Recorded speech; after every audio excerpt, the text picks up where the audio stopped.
Hello friends, welcome to Shivani's kitchen. ఈ వీడియోలో street style egg fried rice ఎలా చేసుకుందామో చూసేద్దాం. ముందుగా కడాయిలో 2 టేబుల్ స్పూన్ ఆయిల్ వేసుకోండి. ఆయిల్ హీట్ అయ్యేలోపు ఇలా 2 to 3 ఎగ్స్ని గ్లాస్లో బ్రేక్ చేసుకొని బాగా బీట్ చేసుకోవాలి. బీట్ చేసి పెట్టుకున్న ఎగ్స్ని వేడి ఆయిల్లో వేసి బాగా ఫ్రై చేసుకోవాలి. ఎగ్స్ని హై ఫ్లేమ్లో కొంచెం క్రిస్పీగా వచ్చేంత వరకు ఫ్రై చేసుకోండి. ఈ ఎగ్స్ని మరీ చిన్నగా కాకుండా కొంచెం పెద్ద సైజులో కట్ చేసుకోండి. ఇలా పెద్ద పీసెస్ వేసుకోవడం వలన మనం రైస్ తినేటప్పుడు రైస్తో పాటు ఎగ్స్ మన నోట్లో తగులుతుంటే అప్పుడు ఎగ్ ఫ్రైడ్ రైస్ తిన్న ఫీల్ వస్తుంది. ఇలా ఎగ్స్ మొత్తం ఫ్రై చేసుకున్న తర్వాత సన్నగా కట్ చేసి పెట్టుకున్న క్యాబేజ్, బీన్స్, క్యాప్సికమ్, క్యారెట్ అన్నీ వేసుకొని హై ఫ్లేమ్లో బాగా టాస్ చేయండి. ఇందులో మీకు నచ్చిన వెజ్జెస్ వేసేసుకొని హై ఫ్లేమ్ మీద బాగా ఫ్రై చేసుకోవాలి.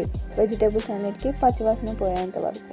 వెజ్జెస్ అన్నీ పచ్చివాసన పోయిన తర్వాత సన్నగా కట్ చేసి పెట్టుకున్న కరివేపాకుని వేసుకొని ఫ్రై చేసుకోండి.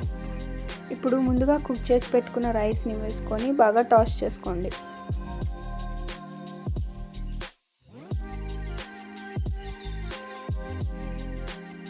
ఇప్పుడు ఇందులో తగినంత ఉప్పు, కారం, మిరియాల పొడి, ధనియాల పొడి, ఇంకా నూడిల్స్ మసాలా ఇవన్నీ వేసుకొని బాగా ఫ్రై చేసుకోవాలి. ఈ మసాలాలన్నీ వేగేంత వరకు హై ఫ్లేమ్లోనే టాస్ చేసుకుంటూ ఉండాలి.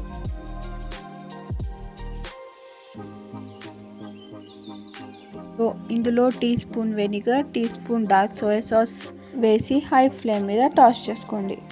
అసలైతే స్ట్రీట్ స్టైల్లో ఖచ్చితంగా అజినోమోటో యాడ్ చేస్తారు, కానీ నేనైతే ఇక్కడ వేయట్లేదు. మీకు నచ్చితే వేసుకోండి. ఇవన్నీ వేసి మీరు టాస్ చేస్తుంటే మీ కిచెన్ అంతా సువాసనలే. అంతే, street style egg fried rice ready. ఇంత బ్యూటిఫుల్గా డార్క్ కలర్లో కనిపించడానికి కారణం నేను వేసిన డార్క్ సోయా సాస్ వల్ల వచ్చింది.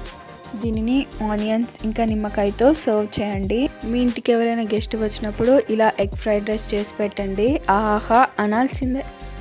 చూసారు కదా ఎగ్ ఫ్రైడ్ రైస్ ఎలా చేయాలో. మీరు కూడా వెంటనే ట్రై చేసి మీకు ఎలా కుదిరిందో కామెంట్ బాక్స్లో కామెంట్ చేయండి. సబ్స్క్రైబ్ చేసుకోవడం మాత్రం మర్చిపోకండి. బాయ్.